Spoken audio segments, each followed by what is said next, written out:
Hey, friends, welcome back to the Wild Photographer Podcast.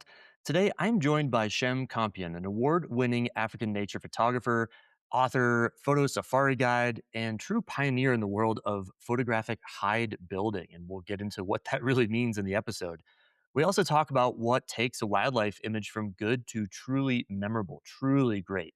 How light, animal behavior, and even local knowledge can lead to significantly better photos and why purpose matters, why being useful in your photography matters, from creating photo books to supporting conservation.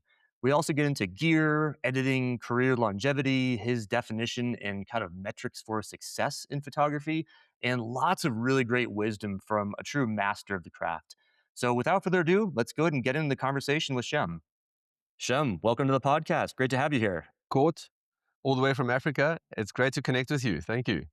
So I'm going to jump right into the questions, and the first one is a big one, but it's an important one. Is what takes you from good to great in terms of Africa safari photography? Like, what separates a good photo from a truly memorable one? Is it something that is more rooted into like classic photography and elements like light and moment, emotion?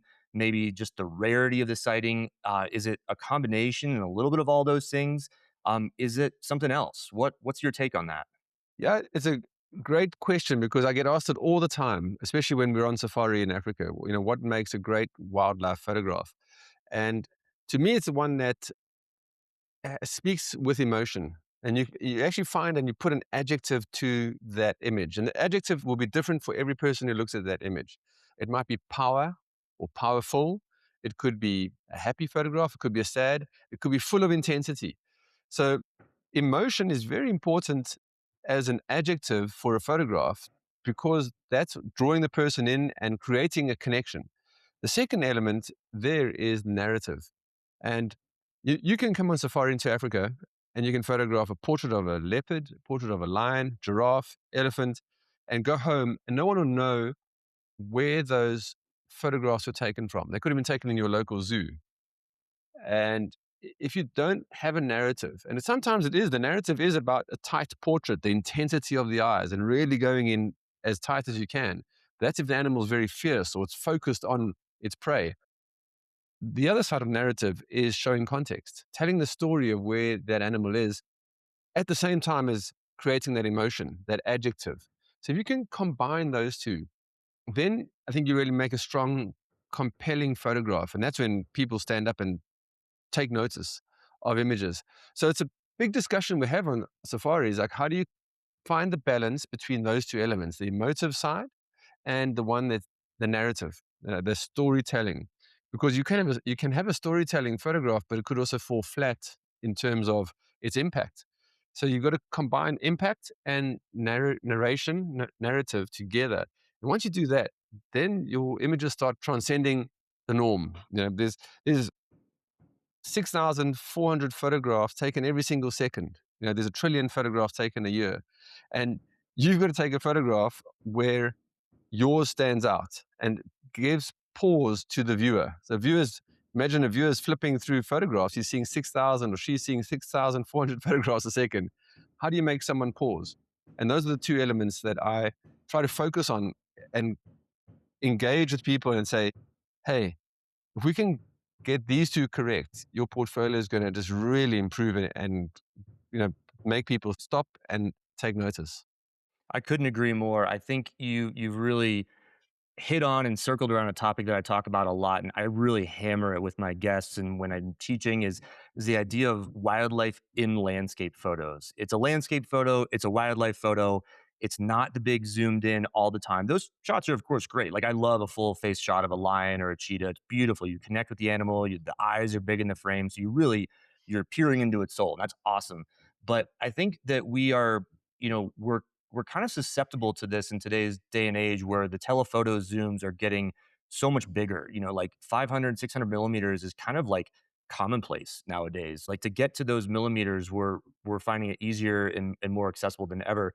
And so therefore it's more tempting to just zoom in all the Mm-hmm. time. And then you mix that with the fact that we're often looking in the back of our camera in like a 1 or 2 inch LCD screen, and we're judging our photo and the ensuing photos just based on that small little thumbnail, really. And so, yeah, I totally agree. I mean, I think the idea of showing context, showing the landscape, forcing yourself, at least for some photos, to zoom out and get the whole thing.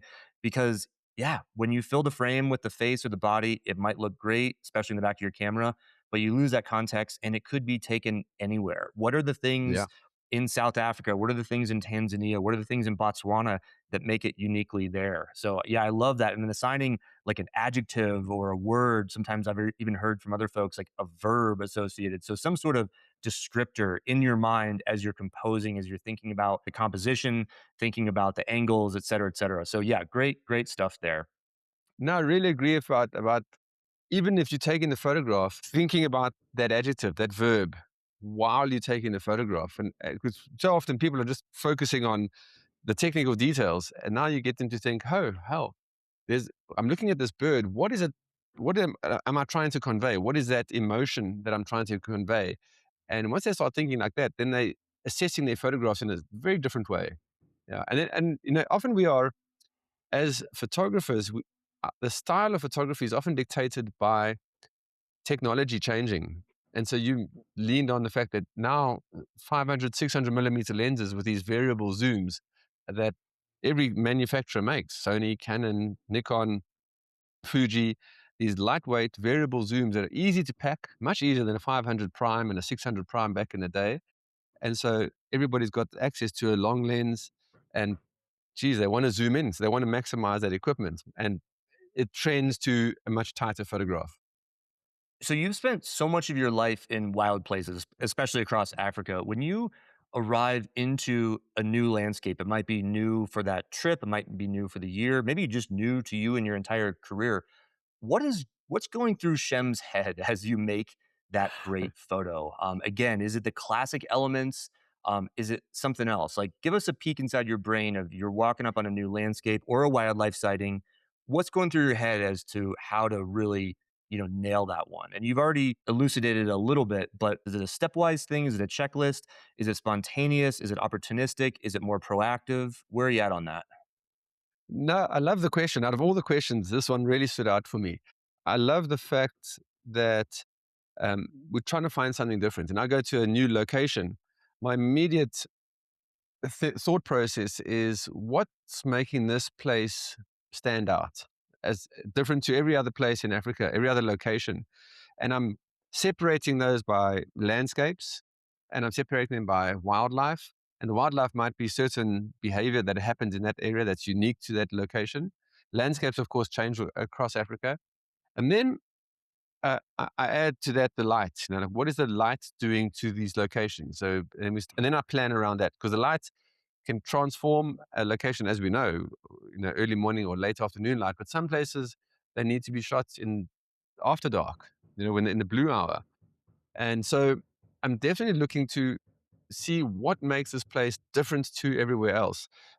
I was in a reserve just recently called Ghana Reserve in Zimbabwe. It's not a frequented photographic location, but it's got these beautiful cliffs. And at sunset, they shine sort of orangey pink glow. It's really, really stunning with a river flowing below them. And that's what makes the location. But it's 30 minutes at sunset and post sunset that the place really transforms itself. So for 23 hours in the day, it's like pretty bland. But for the last hour, and especially that last half an hour of the day, this place is really magical. It's like a really special place. So you've got to be there at that moment, and that's when you're going to get a great shot. And so it's then, we were timing it with the full moon rising and getting full moon and elephants lined up. And that's when you can really transcend the location in terms of a photograph. So it's trying to find out what can make it really special and how can we combine natural elements, moonrise reflecting in the water with these cliffs behind and the light still pink in the evening glow. So for me, I'm always looking to what can make a place really special. And then because we're photographers, we have to draw with light. And that means finding the right moment in the day to take the photograph at that location. Yeah. When it comes to wildlife, like right now, you're going to go to Maketi in the Okavango Delta. The lions are hunting buffalo like every 2 days. So that's going to be your focus. Like, get the dust, get the drama, get the intensity of that, and you're going to come away with some really great shots. But don't go there to photograph giraffe. try and think you're going to photograph giraffe. So it's about fo- focusing, but not with a camera, but your mindset on what is making that location that you're at really, really special.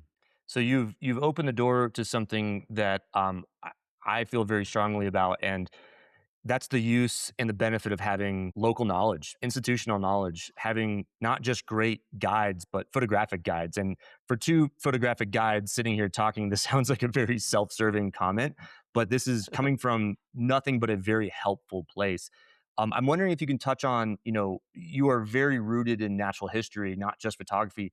How does understanding the landscape, the light, where the sun rises, where it sunsets, I've been to this place, for example, and I know that, it's you'd think it's the golden hour that's best, but it's actually the blue hour. How do you think having a photographic guide as part of your team, if you are a traveling photographer, someone that's going on a trip, booking like a photographic safari versus like just a normal safari, which of course is also photographic, you're going to get great photos. But yeah, like how does that institutional knowledge that you might bring to the table make a difference? How does understanding animal behavior change the quality of the sightings and Mm. the photos? And you kind of touched on landscape already, but yeah, what do you think is that additional benefit, or maybe I should say, do you think there's an additional benefit to having that photographic knowledge? I have a feeling the answer is yes, but what could you comment on that? Like the benefit of having a photographic guide alongside you on proper safaris. Yeah, for sure. And yeah, you make such a valid point because when we're on safari, you and I, and we're guiding and hosting, you ultimately want the people you're traveling with, your guests, to have the best experience they can, not just a photographic experience, but for me, it's about sharing the love of this continent, Africa. And that's obviously, there's a lot more around that in terms of photography. There's all sorts that we can speak about regarding the context of Africa and the benefits and the celebration of Africa as a wildlife location and a conservation success story. But going back to like photographic guiding, is that I often find when I'm on safari and we're at a lodge and I'm with a couple of people and we're going out, and our agenda is almost completely different to the standard agenda of what the lodges are doing, and they run a very good show. That they've got their own protocols of how they run a safari, but we are being more particular about what we want to do, and so we are planning and moving about in different ways. And obviously, we are trying to get great photographs. That's the one part, and sharing the beauty of Africa. That's the other part. But like that little blue hour and golden hour scenario, if there's a sighting of a leopard and people want to all see the leopard and go, I say, guys, I'll be on the radio with the local guides, and the local guides will be telling me, oh no, leopard's relaxed. It ate earlier. That it's got a kill in a tree. So I was like, I'll say to our guys, you know what? Let's continue. Let's enjoy our drive, and we're going to rock up at that leopard just before sunset when everybody's going back to camp, and let's go spend our time there. And then we, out of everybody's hair, but we get there at that moment, and that's when the leopard starts waking up. It starts coming down to drink. It's obviously doing its grooming ritual and doing all those behavioral traits that your typical house cat does in the evening at the same time. And but now there's action, there's motion, there's drinking, and so you're getting your great experiences for your guests, but also you're getting your great photographs. And that's like trying to make the magic happen, because from a natural history point of view and from being in the field so many years, forecasting and anticipating behavior is pretty much like what we do when it comes to wildlife photography. It's like you want to be way ahead of the animal and understand its behavior so that you can be in position to get a photograph of it walking straight towards you, or it going to go drink at the water and you're getting it looking and reflecting straight back up at you. So those are, I would almost say, elements that are a given. And I work very closely with local guides, driver guides. I find them across Africa. I'm very grateful to all the local guides because they know each animal almost by name. And so they know their habits really well. So that's a very strong understanding, is to make good friends with your local guide. But separate to that is forecasting the behavior and then being particular to your photography. So if you understand the animal's behaviors, you can say, let's be there at the last light. Or in the morning, say, guys, let's wake up half an hour earlier. You know, those lions were hunting last night, they missed. So let's get up really early. They should be really active in the early morning and get them before they fall down and sleep, because lions like to sleep in the daytime. So let's get them when they're out playing and maybe hunting. So it's about that. It's refining the experience and being very particular about saying, okay, guys, this is our chance here. Let's take the opportunity to really maximize that. Yeah, I want to underline that point and add a little bit of additional context. And that was a great example with a leopard because that's exactly what it is. And the reality is, if you're out there as a listener and you're thinking about going to Africa, you're thinking about planning a trip, and you compare two itineraries, like a quote unquote non-photo one versus a photographic safari, the itineraries, they're not going to look much different. But as you've just explained, like there is such a long list of benefits to having that photographic emphasis. It's the timing, it's the light, it's the knowledge, it's the awareness of animal behavior. And I'll be honest, like they tend to be a bit more rigorous safaris. Like we're often up earlier, we stay out a little bit later, we're in the field for longer. But if you are a photographer, which I know, of course, all of you are in the audience, like that, it's just having that little word in the title of the trip makes such a big difference that may not be fully detailed in the itinerary. So just some practical advice here that it is such a wildly long list as you explained, and that there's we could probably spend the next hour talking about all those differences. But yep, it makes a huge difference. You're going to take away better photos. You're going to make better photos. Just wanted to underline that point. So for photographers going on their first serious safari, keeping along those lines, what are perhaps some of the biggest mistakes or misses that you see folks make in the field? It might be day one, it might be something later in the trip. Can you think of anything that you've noticed throughout the years that are kind of like learning curve things? Either it's a technical consideration or a creative consideration, anything along those lines? And I hesitate to say the word mistakes, but that's kind of where I'm coming from is what are the things that people might miss or do wrong that you will perhaps quickly correct? But if they don't have Shem on their safari, what bit of advice can you offer to them? So I would like to think that we give you enough information pre-planning on the safari that people don't make mistakes. But of course, that's never true. People get very excited and they come on safari, and of course, multiple mistakes can take place. But I find that the biggest error is the excitement in the first few days of safari, of being on safari, seeing all these animals, and we've got a lot of biomass in Africa. As you can drive around and see, a few hundred animals in the morning, and people wanting to stop and photograph every single animal. And that, especially when the light is getting harsh, Africa, we're pretty much in the tropics for most part, on the equator or in the tropics. And so the light gets harsh very quickly. And so wasting time on photographing, even if it's a beautiful animal, I know, and I've seen it happen so many times. You photograph those in the first few days of safari, and then as we get more selective and guests relax a bit more and focus on the golden hour, good opportunities, then you just know that those photographs in the first few days are going to be cold. They're just going to be trashed. And so what tends to happen is that the photographs towards the end, middle and end of the safari, those are the real keepers in the portfolio ones, because that guests have now realized, oh, you know what? Sitting out in the hot day sun doesn't translate into a great photograph. It's very difficult to translate into a great photograph. And so you can use that time better, because you can be doing editing in camp, you can be doing feedback and working in Lightroom on your images. So there's multiple other things that you can be doing in that time. But photographing in the midday sun in Africa is a struggle. Yeah. And that's probably the main one that I have to get over the hurdle. You tell people and they're like, oh no, but wait, this is so good. This is so good. And you know that it's not, unfortunately. Yeah. So it takes a couple of days. And that's normally, I mean, this is the excitement of safari. People want to get out and utilize the equipment. And they're so excited by seeing all these great animals. Yeah, it's a testament to why, even though it's going to cost you a little bit more money, but doing a slightly longer safari, not just going for 3 or 4 days, but something, yeah, I don't know, 8, 9, 10, 11, 12 days in that range, not only gives you just straight up more photos in a linear fashion, but it's like exponential because you really get to hone your photography. You get multiple Mm. chances at that extraordinary light. You get to go up or down that learning curve, however you want to say it. So yeah, excellent point. It's just kind of the harsh reality of things in that you're so excited that you want to photograph every critter you come across, every ungulate, every antelope, every zebra, Mm. and it's just another testament to trust your guide. If your guide says or even hints at the idea of, hey, like, are you you guys done? Like, we should move on.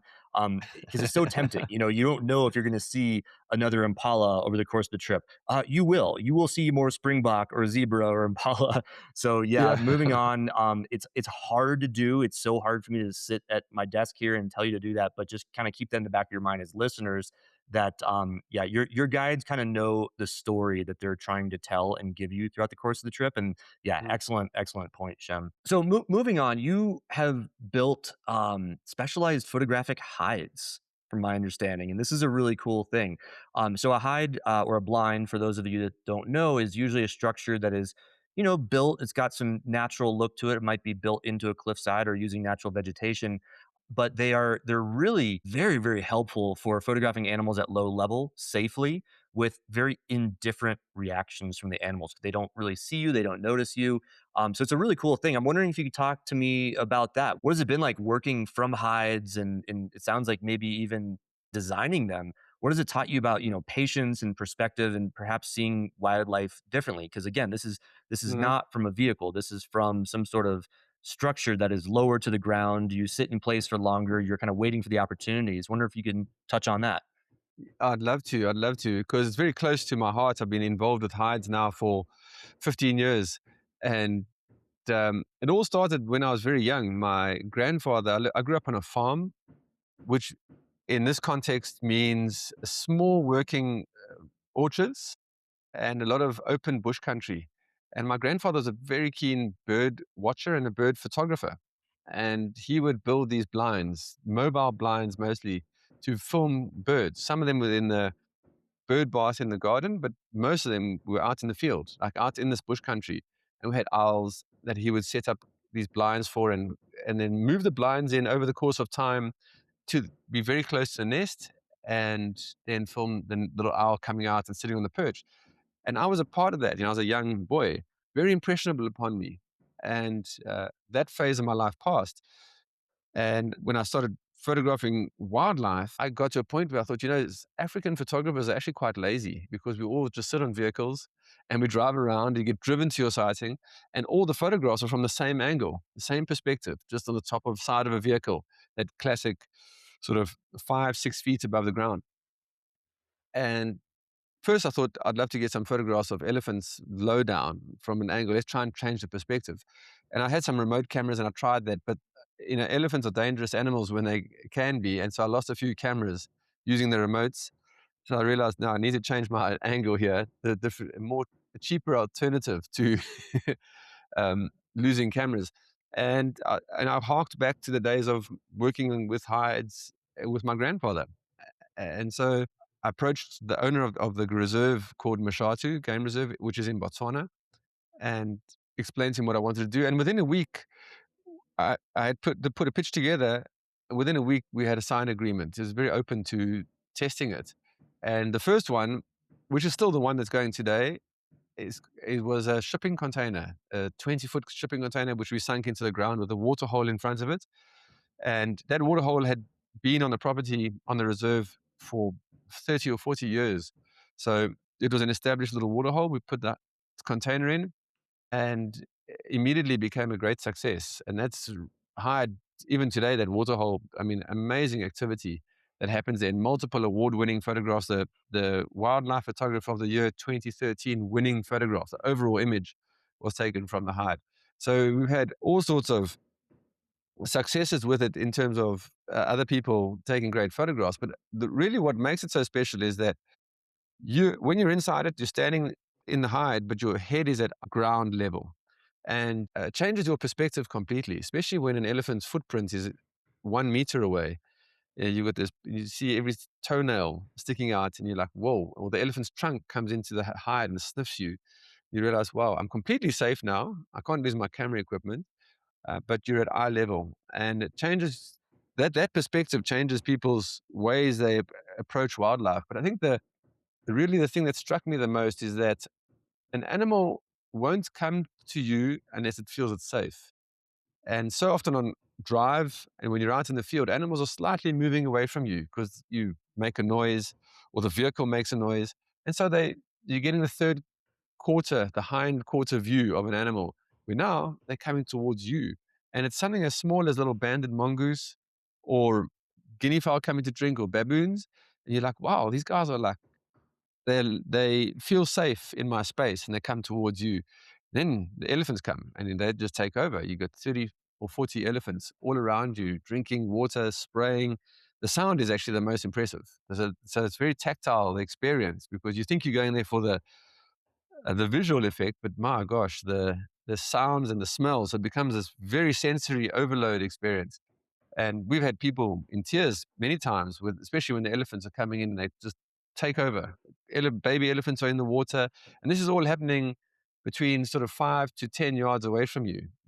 We've had multiple people come out, splashes of mud all over them from the elephants, and that is very touching because it's sharing a experience that you'd never get on a game drive and you'd never get in other locations. But the fact that people are willing to come and sit, be quiet, and wait for these animals to come into their space. And that's a very different way of approaching wildlife, is that the animal recognizes that you're there, but it says, you know what, I trust that person, I'm coming into their space. So in that sense, it's quite humbling that, animals allow us to be in their space. And so that hide has been going now since 2012. At the end of 2024, we built a separate one, which is a night hide. So same concept of a water hole, and this time we've built it with beds inside, very comfortable. You can have a little kitchenette at the back to have a meal in the evening, but you get there late afternoon. There's all the normal activity of birds and animals coming down in daylight. And we've got these LED lights that we put out at night, side lights and backlighting. And then at nighttime, when the animals come down, we use these lights. We can control them from inside the hive to photograph, and it's really cool because it's like a studio. Really, it's a wildlife studio, and we get elephants are coming down, giraffe are coming down quite often, zebra, wildebeest, and hyenas. Hyenas love it, so they come and swim in the water, and all the rest of it. And there's also it's very close to you, and but you've got these lights that you can use side lighting to shape. You're almost like shape shifting because hyenas are creatures of the night and got a lot of sort of mystical stories about them, that you're able to now transform them with light and you are in full control. Technically very difficult, but we've got a guide in there that helps you set your camera up because you're photographing then in full manual. Everything, white balance is manual, shutter speed, ISO, aperture, everything. You lock it all in, and then the lights do the rest of the work for you, essentially provide you with your illumination. And we get great results. And in a way, it's almost like camping, that experience, because you're there at night, you spend the whole night. So you hear all the sounds, the hyenas calling, the jackals, the lions roaring. And in the morning, as the bird chorus starts, wakes everybody up, you hear all of that, but you're completely in a nice warm bunker. You've got a bathroom facility. You've got a nice coffee machine at the back that you can go have a nice cappuccino in the morning, and then you wait for the dawn to break, and then all the animals come in. The daytime guys come in. Yeah. So the original perception still remains for me is that I wanted to bring the idea and the concept of blinds and hides at a very strong photographic level to Africa, for the reason that it had never been done. Blinds had been built in Africa, but never for photographers. And if you build something for photographers, it means it will also appeal to non-photographers, people who just want to visit, because the lighting is good, the angles are good, all of those elements have been taken into consideration. And when I grew up, we would go to sit in a hide in some of the national parks here, and they would be like 300 feet from the water hole. You're like, well, what's the point, And they would be up on the side of a hill, where now it's all about perspective and proximity. And something we're very strong on is the experience, that when people sit there, they have this great, wonderful experience of being in a hide, sitting, and the animals that are coming so close to you. I mean, like 5 yards, you got impala drinking, a shy, skittish animal. It's like just right there. You see the big eyes glowing and how nervous they are and how vulnerable they are. And you get to witness that. And that's really special. That is so cool. So we have you to thank for the proliferation of extraordinary photographic hides across Africa, or at least Southern Africa. That's so cool. Yeah. And Mashatu, yeah, I know that one well. That is wow, what a special connection there. Well, you made a few points that I want to emphasize. Is one, I love your terminology, your framing that it's kind of like a photo studio. That I've never heard of that or Mm. thought of that, but that's exactly what it is. It's like taking a natural setting and doing as much as you can to kind of studioize it, and that's how it feels. I've been in a number of hides, and that's exactly how it feels. Like, you feel as if you get it may be a bit of a quality over quantity thing. Like, yes, when you have complete mobility in a safari vehicle, you can move, you can angle, you can get different shots, but there's something just so special about being at eye level, at ground level, and having that distant horizon or that distant tree line such that you can shoot parallel to the ground and really create that background separation. It's going to give you more pro level shots, even if you are with a very introductory telephoto lens, because of shooting parallel. The background of the animal isn't the ground below it, it's the distant trees or the rocky cliffs or the plains, what have you. They're great for reflections. So yeah, so many great things going on in hides, and yeah, thank you for doing all that. That's really exciting to hear about. And then I'll also mention that, just to underline your point, that you don't have to be a pro photographer to enjoy them and to make use of them. You don't even have to be a photographer at all. It is a next level sensory experience. And a lot of times that I'm in hides, I might even put my camera down for a few minutes because I want to hear, I want to smell the environment, because you are so close. You're often near these watering holes that act like magnets to the animals. And like I mentioned, you get these incredible reflections and that background separation. So yeah, really, really great stuff there. So you've published books and built long form bodies of work, including places like the Great Rift Valley. How do you move from taking individual strong images to wrapping your brain around Mm. creating a mass of work and creating kind of a larger visual story? Yeah, that's an interesting question because it's one I had to really um, wrestle with quite a lot when I was working on the Rift project. The Rift is a very large piece of geology. In fact, it's the largest geological formation on the planet. It extends 6,400 kilometers, which is about 5,000 miles across Africa. And so there's a lot to cover. I've been very fortunate that through my travels on safari, most of them have been in and around the Rift Valley and to very prominent points of the Rift Valley. And sort of that was the reason why I did the book. I realized at a point in time, I realized, wow, I've actually covered all the important points of the Rift Valley. So that's a very fortunate part. But then I also realized there's some other parts that I need to still cover. And I went on a couple of specific photo shoots for that. And on those ones, my thought process was exactly as you just described there, is that the story of the rift is more important than the individual photograph. Hence, the photographs you take here are trying to create the storyline and a narrative as a body of work that speaks to the Rift Valley rather than your own individual signature, your own hero shots. So that was a very strong learning point. And the second part of that learning curve was working with the layout artist who put the book together. And because you're a photographer, you always think every single photograph that you have is a hero shot. And I submitted, I think it was 1,200 photographs. Only 280 make it into the book. So there's a high attrition rate. And we had long discussions as we were doing the layout versions because she laid out the images according to the text of the book. And we had to leave out a lot of the hero, what I would have considered my hero shots. But I had to get over the fact that it's not about those hero shots, it's about the story of the rift.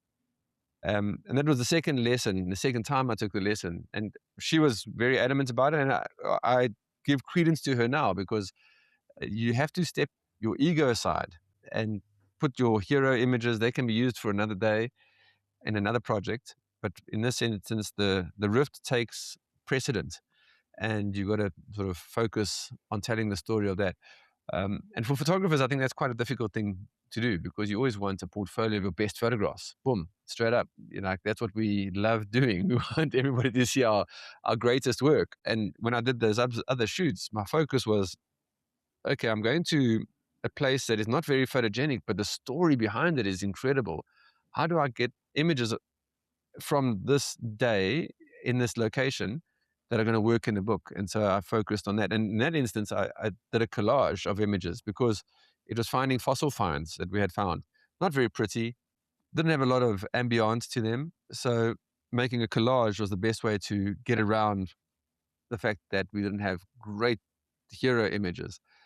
And that's something that I learned. I suppose I was mature enough as a photographer too to recognize that, because I was often asked, and is asked by the same publisher. He would ask me, "When are you going to do a book, a big, large format coffee table book?" He says, "All photographers do a big, large format." And I said to him, I don't want to do a large format. I'd rather tell a story. And ultimately, then one day, the story of the Rift came about. And once I had the story of the Rift come about, that was a great way to focus on that as the concept rather than your images. And so I use my images to tell the story rather than showcase my images around myself. And that helped a lot. Just to once you recognize that, you realize, okay, it's not about you as a photographer. It's more about the story you're trying to tell. Yeah, but difficult as a photographer. I'm sure you know that too.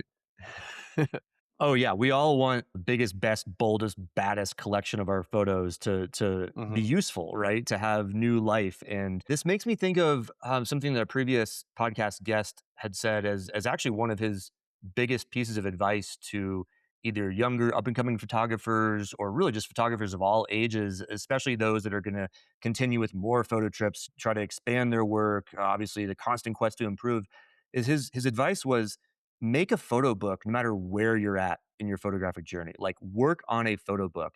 And of course, it's not everyone that has the access to get this published and put it in bookstores, et cetera, et cetera. But he said the exercise of shooting for a book or even just curating and cataloging your images for a book is one of the best exercises to hone your photographic eye, like your vision, because you start to see the holes in the story. It gets you to become a better storyteller as you curate your images, as you edit your images, as you go on your next photo trip. So I'm wondering what you think about that advice. Even if it's just a one-off print from some online photo, bookmaker, Mm. like a Shutterfly. There's a number of, I think Amazon even does custom book orders. But yeah, is that something you would agree with for kind of quote unquote any Well, photographer out there? Like work on a photo book. yeah. No, one of the questions I ask almost every photographer is, what do you do with your photographs? And it's very often people are saying, well, they might put on social media, or some people just say, no, that don't do too much. They just edit and make a small portfolio, and then they might show some photographs to people.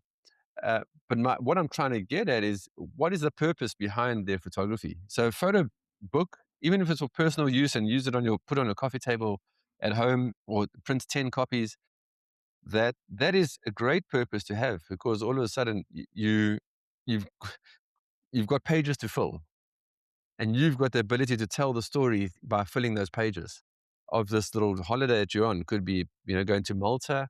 It could be going to a ski holiday. It could be going to the Arctic, or it could be in a safari in Africa.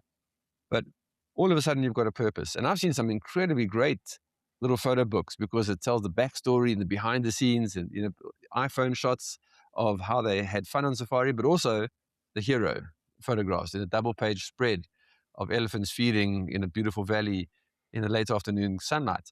So that's one instance. And for people who don't even have a dedicated purpose, and it's not that not having a purpose is a sin, but I often say to them, you know what? If anything from this holiday, you're going to edit 10, 12 photographs, your great ones. And you just airdrop them onto your phone. Have them on your phone so you can show people. You can say, hey, I was here, because then they're getting engaged with other people, and people are going to go, whoa. Because most people, if you show them a photo on your phone, they they're expecting to see some very average photograph. They're expecting to see an iPhone photograph. But Hmm. if you show them a photograph that was taken well, then edited in Lightroom, and now it's been exported and is sitting on your phone, they're going to go, whoa, geez, I wasn't expecting that. That's great. Are you a professional? Then it starts a conversation. And so it gives people pride. But then they got reason. Again, it's just a small purpose driven thing. It's like, okay, I want to get a portfolio of 20 photographs that I just want to keep on my phone of my Africa trip, my top quality ones. So it's whatever you're doing as a photographer. It could be a photo book, or a having a small portfolio on your phone. You should have some type of purpose. It could be calendars. People, geez, we get calendars, and I have them all hanging out around my house. I love it, because it's people's calendars of their travels through the year, and so simple to do these days. But it gives people pause to thought. And it's just like composing a photograph. when you're composing a photograph, you're like, is this the image I want to take right now? And especially in the film days before digital, it used to be like spending money every time you pushed that shutter. It was you spending money, so it was almost like pulling a jackpot lever. You didn't know what the outcome was going to be, and so therein, if you are composing as such, and you say, is it considered enough? Is it the right one for this moment? Yes. Okay, great. I'm taking it now. I'm going to put this one into my calendar. There's only 12 photographs I can put in the calendar per year. And I think that's great for people to have that type of thought process and purpose. And purpose might be a too big a word because people often think purpose is a 5-year plan down the line. But in this instance, it's just using your photographs. Do something with your photographs from every single trip. And that's really the strength of it because it makes you think differently, just like you mentioned, about what you're going to do with the way you tell the story of those photographs. Yeah, and it has wide-ranging applications. It's not just being a better curator and having better photos in the moment, but it's also improving your ability to see and curate photos in the future. So it really pays a lot of dividends. I want to stay on that topic of being useful in photography, and I want to talk about conservation photography next. Before I do that, I want to just give a quick bit of practical advice of something that I've formed a habit on over the years, and it's exactly to your point. Is when I come back from a trip, and I might go on 6, 10 trips a year roughly for photography. Is I will of course curate, and I might start with 20,000 shots, and I'll try to get down to a couple or a few hundred. But then I will make it a point before I'm done editing all that, I will choose my top roughly 25. I think your idea of honestly top 10 or Mm. 12 is even better, frankly. I think the more you curate, the more you whittle down, the better. It's painful, it's hard, but it's a really, Yeah. really important exercise. And you take that top, let's say 1 or 2 dozen, just to give you a round figure, and you export them and you put them on your phone and you make a dedicated album. Because I can't tell you how many times someone's gotten back from a trip and they say, oh yeah, it was this great trip and it's great photos. And say, oh, can you show me a couple? And then the next 5 minutes are them swiping through their sort of Yeah. clunky iPhone collection. Whereas if, in the last probably 5 years, I've started doing this and now I have 10, 20, 30, 40 albums that I can quickly just say, hey, you want to see 15 photos?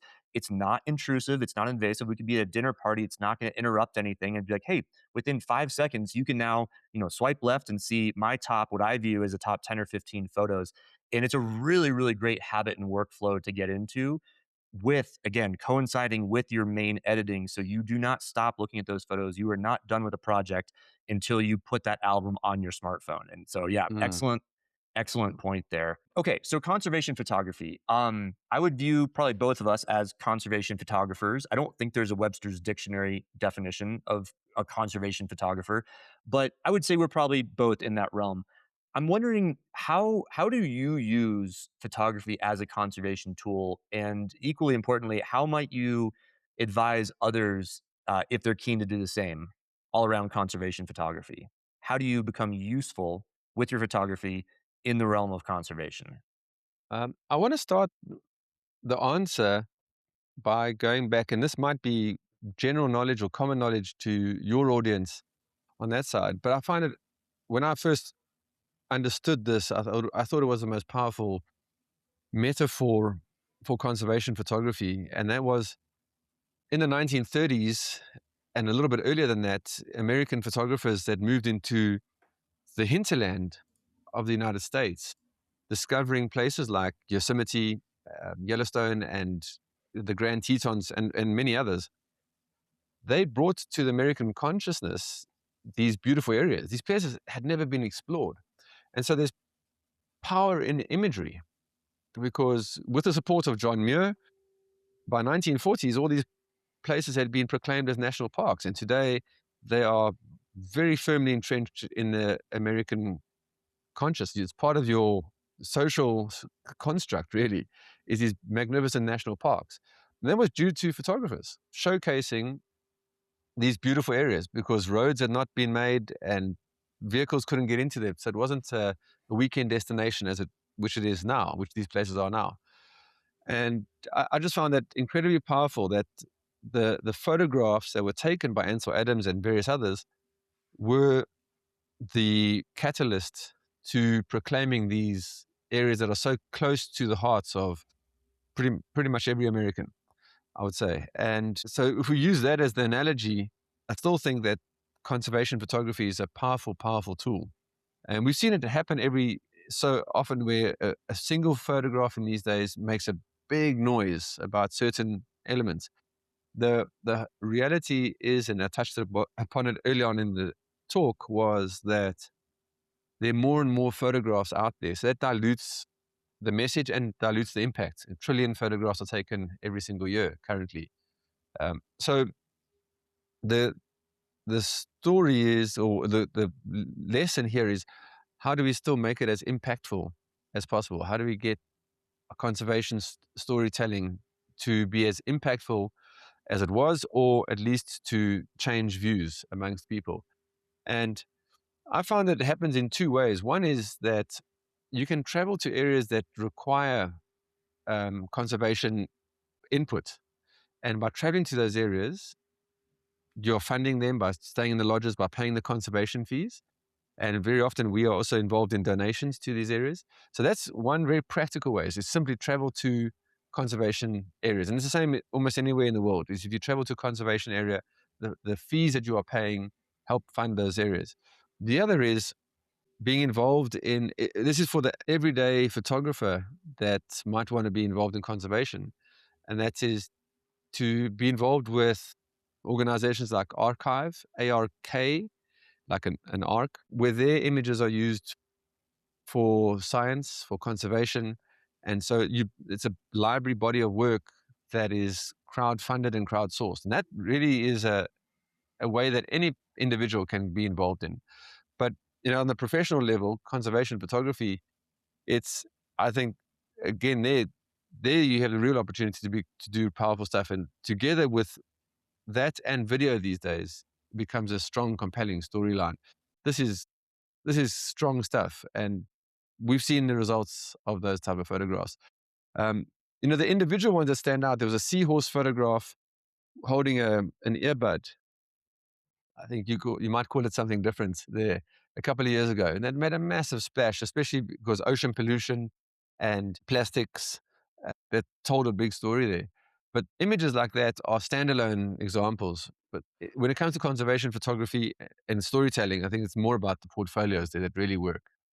So I want to zoom out a little bit and talk about kind of like success in photography. And you are, of course, very successful in photography, but success is very subjective. It looks like a lot of different things. It can look like a lot of different things. It's not always selling a photo. It's not always getting a photo in a popular magazine. It can be any number of things. I'm wondering not so much how you would define success, although you're welcome to touch on that, but more like what do you think it takes to be successful with photography in today's day and age? You've said this stat a couple times that I'm really intrigued with. This million photo, or sorry, trillion photos a year, and that sounds like a legit number that maybe you read or researched or something, and that sounds like a Yeah. fact. And so we are saturated. I think there are more opportunities than ever, but because we are more saturated than ever with it, I think it is changing and evolving at a rapid pace. So I'll cut to the chase. What do you think it takes to be quote unquote successful with nature photography in today's day and age? Mhm. Yeah, I never really measured it as a measure of success. I never try to figure out what is the measure of success when it came to wildlife photography. But what I think I have learned, and that's come from being around for 25 years in the industry and taking photographs, is that it's very difficult if you're a young starting photographer. It's very different to that of being a young uh, professional or accountant, doctor, lawyer, in any other trade, because you've done your time in terms of you've gone to school, and the day you start, people respect that you've done that, and they will go, okay, uh, you might be inexperienced, but you passed the bar. You're a lawyer. You're a bona fide person. We respect that, and you can start working, and you're going to get a paycheck. Whereas as a photographer, it's almost exactly the opposite. When you start, people look at you and go, well, geez, is this really a career choice you want to make?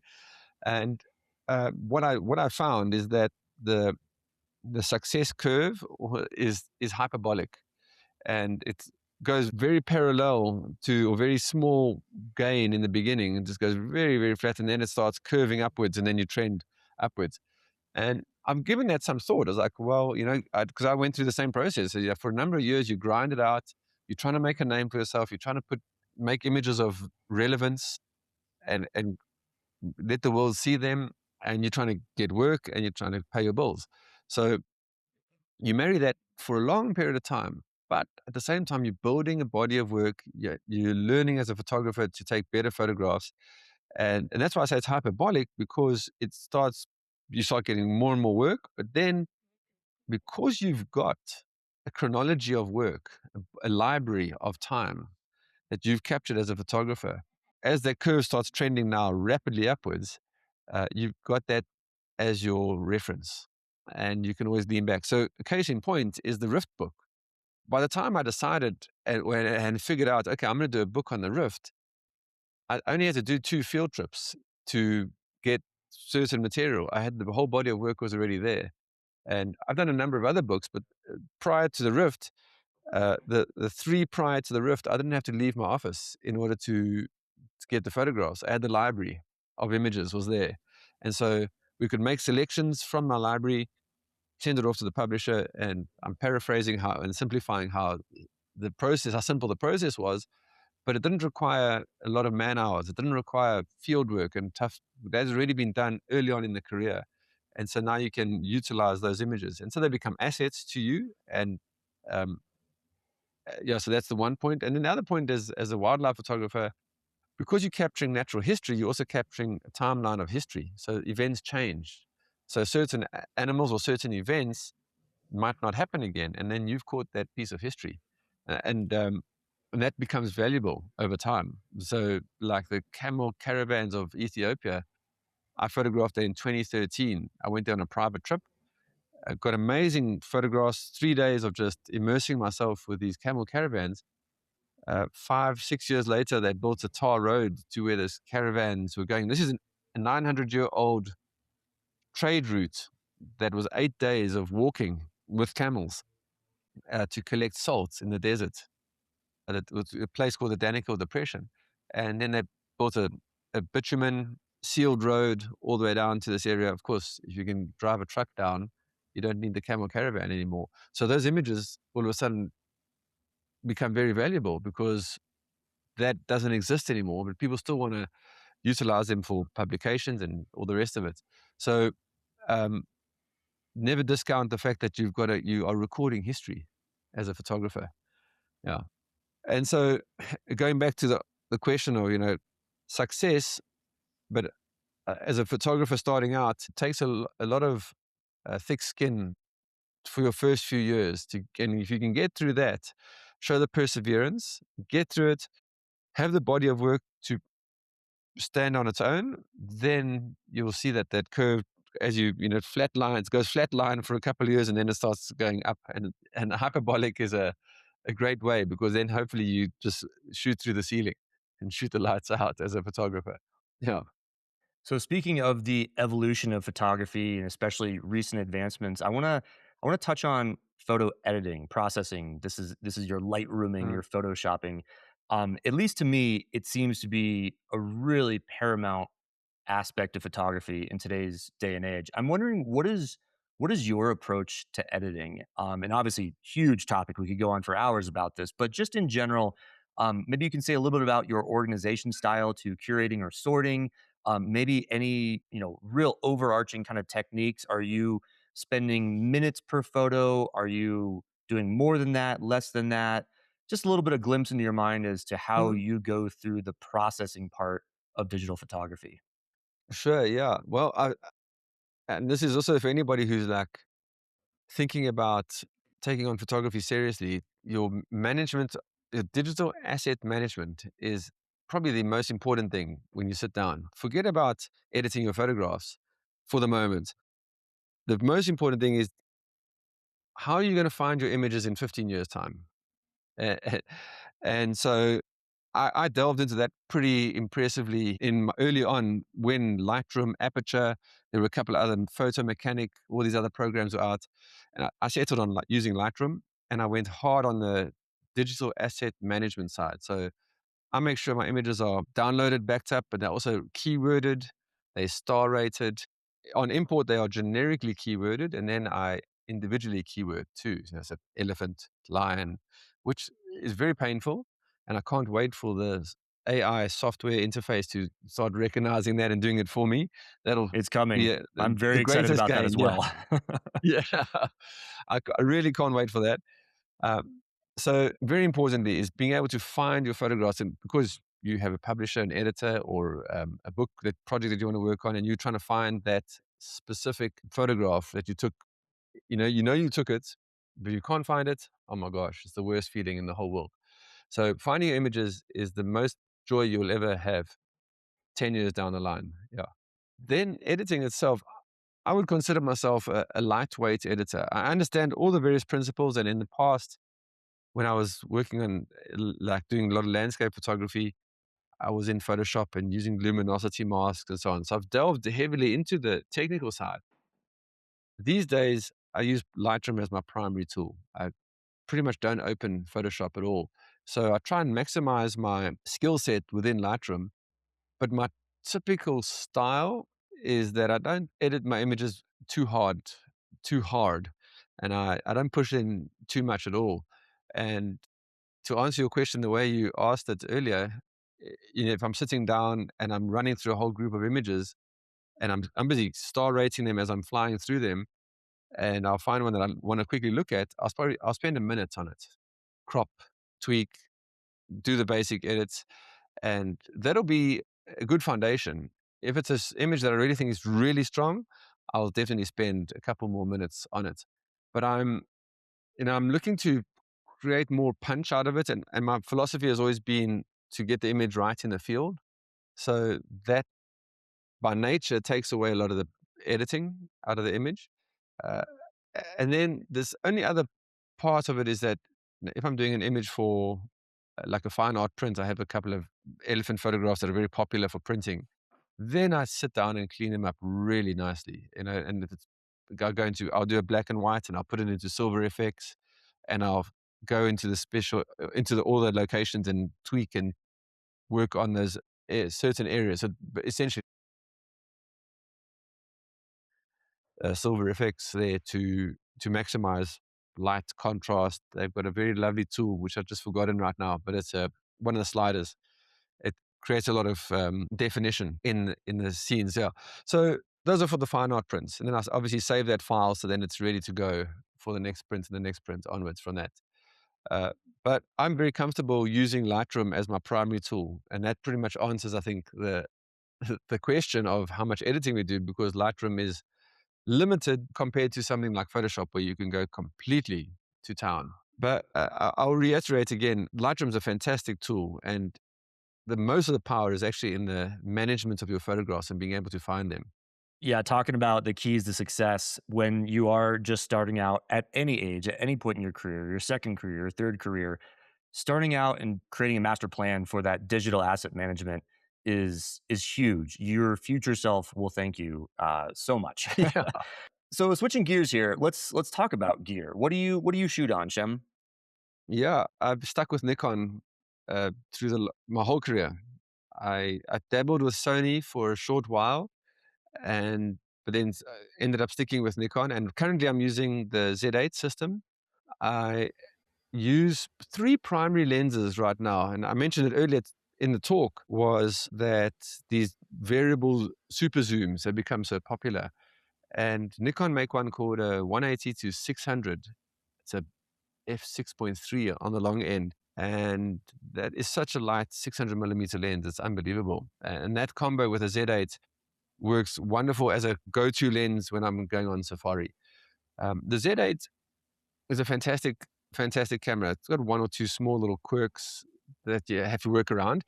But as a traveling wildlife photographer, I think it's about a pound, slightly more than a pound lighter than the Z9, which I did have, but loses pretty much nothing to the Z9, and that's really been a blessing. Is just traveling a little bit lighter with it, properly sealed, fast enough for me, 20 frames a second, no problem there at all. And combined with that lens, that's a real go-to lens. The other two lenses I use as my main ones are a 24-120 f4, and that's a go-to lens for me. Just if I put two cameras together and I'm walking out the door, that'll be the one I have. I also use it a lot for wildlife photography because I can these days you can flip the LCD screen out at the back. You can lean low off the side of a vehicle and get a low angle shot if animals are walking by, and you can see what they're doing because the LCD is pointed up. And that 24 120, just enough. If it's an elephant or so, you've got enough width there to get them in. And then there's another lens I use, which I really enjoy, and it's a sort of outlier. Not many people know about it or use it. It's a Nikon 180, sorry, 70 to 180, and it's a f2.8 lens, but it's got no VR, no vibration reduction, image stabilization. So it's incredibly light. I think it's lighter than the 24 120. And these days the cameras have got that image stabilization, the vibration reduction in it. So I'd use that. It's not a 7200. It's lightweight. It actually sits. I pack it in standing up into my camera bag. That's how small it is. And I've always loved the 7200. So essentially, it's my 7200. So when I'm in the Omo Valley working with cultures, that's the lens I use because it allows me a bit more space, separate myself a bit. But obviously, you can zoom in quite a lot on it. Yeah. So those are the three primary lenses. I've got a 1735. I've got a macro, if I like for Madagascar, that I use, and that's pretty much it. Those are all the lenses that I use right now. I had a 200 400 f4 for 22 years. I bought it in 2003, and kept me going for all those years until I got this 180 to 600. So I've come from sort of the prime world of having a 200 f4. It was a zoom, but it was a nice constant aperture, which treated it like a prime. So that was my primary lens for a long time. But I'm very settled. I'm hanging out.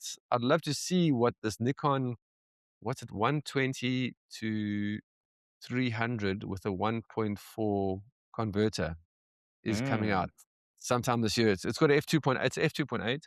So I think it mm. might be a bit of a heavier lens, but as a photographer, we always dream of prime lenses. These days, with these new variable zooms, of course, they become so popular because the ISO performance has gone up so much. And that's mitigated the fact that you don't need such a wide aperture. But as a purist wildlife photographer, that soft bokeh of a f2.8 on a prime is like what we all dream of. So we'll see what happens with this 120 300. How heavy it is, and how perhaps I'll bring that into my arsenal. Yeah, yeah. Yeah, the new lenses coming out are just incredible. Canon, so I'm a Canon guy, and they have a 100-300 like a big prime at 2.8, but they didn't put the Yes. teleextender in it, which I'm a little bit surprised about. Okay, so one last gear question. This is always just kind of a fun, funky one. What is a piece of gear for your nature photography that is surprisingly helpful that people may not think about? And I'm kind of thinking outside the realm of like a lens. Yeah. Um, Hell, man, a beanie. And Beanie, yes. yeah, a woolly hat. Africa can be cold in the mornings. Um, that so I always travel with gloves, like a good pair of gloves that I have in my camera bag, a beanie, and a scarf, like a wrap up scarfy thing. Because my gosh, I've been caught out so many times on top of mountains, volcanoes, where it's way colder than you expect, and boom, you're stuck. The other thing is more photographic is the blower brush. Oh my gosh, that thing, it pulls you out of so many situations. Dust in corners of lenses and corners of sensors, but also just your camera just on the outside. And a good solid blower brush has come in useful more than it hasn't. You're always pulling it out in odd moments, type of thing, to solve a situation. Yeah. So I actually travel. Well, I travel with a blower brush all the time, but a solid one, and it just never leaves my camera bag. And I've always found that people get dust on their sensors in the weirdest places, and so you can do a quick emergency situation and blow it out even whilst you're in a compromised situation, but it gets you through that moment in time. Yeah, I'll fully agree with both those, and especially the wool hat, the cold weather gear. People are often surprised to hear that about Africa. They think of the movies, they think of this like a jungle. It's really not. It can be cold in the mornings. It can be close to 0 Celsius in a lot of places, Yeah, 10 Celsius. It can for be, sure. equivalent of like, 35, 40, 45, 50-ish at various times of year in various parts of Africa. So yeah, great point there. It's lightweight, easy to pack, and you probably won't regret it if you are headed to Africa. Surprisingly cold in those early and late times of day. Okay, so my final question here for you, Shem, is looking back on your photographic career, and of course you have a lot ahead of you, but just thinking with all that you have gone through and the opportunities and the challenges and where you started, where you're at, what is one piece of advice the Shem of today would give the Shem just starting out? I love your questions, Cord. It's been wonderful chatting with you. Hey? Thanks, man. No, it Thank really you. has. It's, I think it's kindred souls chatting about photography just from different parts of the planet right now. Agreed. But yeah, the older Shem, would probably tell the younger Shem to take more photographs. Uh, yeah, and when I did that 7-month trip up Africa, this is in 2002, really the beginning of my career. Uh, I was on film then, and one of the biggest mistakes I made there was because it was on film, you thought, well, I'd save all the photographs for photographing the wildlife. And I didn't photograph the behind the scenes and the fun and the yeah, the daily life that was happening. And my biggest regret is that I've got about 10 photographs of myself and the fun behind the scenes stuff from those days. And that was an example of because I was trying to save money essentially by not burning through the film. These days, there's no excuse. And um, we've got any photographer right now has got more opportunity to become and accelerate their photographic skill set than ever before on this time on our planet because of all the various mediums that we have available to us. You've got YouTube, you've got digital cameras that give you instant feedback. So take more photographs and learn from those photographs because that will accelerate your learning curve so that your growth isn't hyperbolic, it's more linear. It's just a straight line, 45 degrees go. And that I think is probably what I would look at even if I look at my library. My library on Lightroom starts in 2004 and it's only got like a few hundred photographs. I'm typically taking and keeping about now 20,000 photographs a year. And so, there's a massive discrepancy there. I should have taken more photographs. Yeah. Excellent piece of advice to end on. Well, Shem, final question here. People are obviously going to want to see more and learn more from you. Where can they find you? Thanks. Yeah. I've got multiple platforms. My personal one is pretty much Shem Images, and that's my website. So shemimages.com. Also, my Instagram is also Shem Images. And then my business is C4 Photo Safaris. So that's the safari side that we run. We've been around for over 20 years now, and it's easily found on there. And you'll find on there all the safaris to places like Mashatu with these underground hides. Wonderful. Well, Shem, thank you so much for joining. I had a great time, learned a lot as I always do. And yeah, just great to be with you and appreciate all your wisdom and everything you do for photography and all the hides you built, of course, that I've probably sat and reveled in. So thank you for everything. Cool. Court, yeah, it's been wonderful chatting to you and reliving some of those great moments of hides. And hopefully, we'll see you out here in Africa one day in a hide. Yeah. I hope so. Well, thanks again.